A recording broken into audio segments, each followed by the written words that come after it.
Merci d'être à nos côtés aujourd'hui, aux côtés des riverains de Saint-Aignan-de-Grandlieu, de Bouguenais, de Pont-Saint-Martin, de la métropole. Et je remercie également, parmi vous, un certain nombre d'élus, maires, conseillers métropolitains, leaders de différents partis politiques, comme quoi ce dossier est un dossier transversal qui n'atteint pas une seule couleur politique, mais qu'il est porté par l'ensemble des décideurs de la région Bretagne et la région Pays de la Loire, du département de Loire-Atlantique et d'autres, bien évidemment, intercommunalités.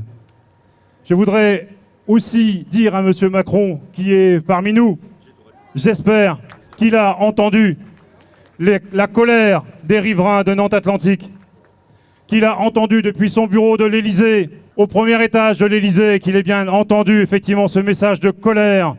On l'a vu avec l'expression des riverains, des mères, des grands-mères, des parents, d'enfants qui s'inquiètent pour les leurs, pour les générations à venir, de ce bruit infernal qui détruit petit à petit notre santé.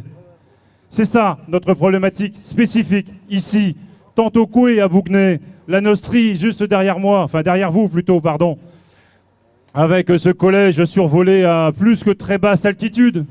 Comment peut-on omettre, notamment par les 3 médiateurs et le haut fonctionnaire qui les accompagne, comment peut-on omettre que des enfants soient si exposés sans se poser la question des répercussions sur leur santé, sur leur apprentissage, tout simplement de leur apprentissage. On le voit bien au travers de nos spécificités ici du territoire. Nous avons des difficultés parfois avec ces enfants. Nous devons faire en sorte que demain ils puissent vivre correctement et dignement.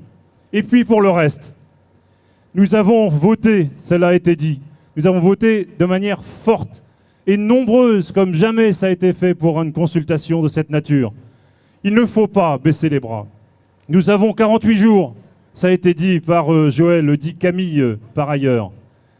Ça a été dit et répété. Nous avons 48 jours pour convaincre encore, et sans doute, faire aboutir à la démission de Nicolas Hulot, parce que c'est bien ça qui est dans le chantage aujourd'hui.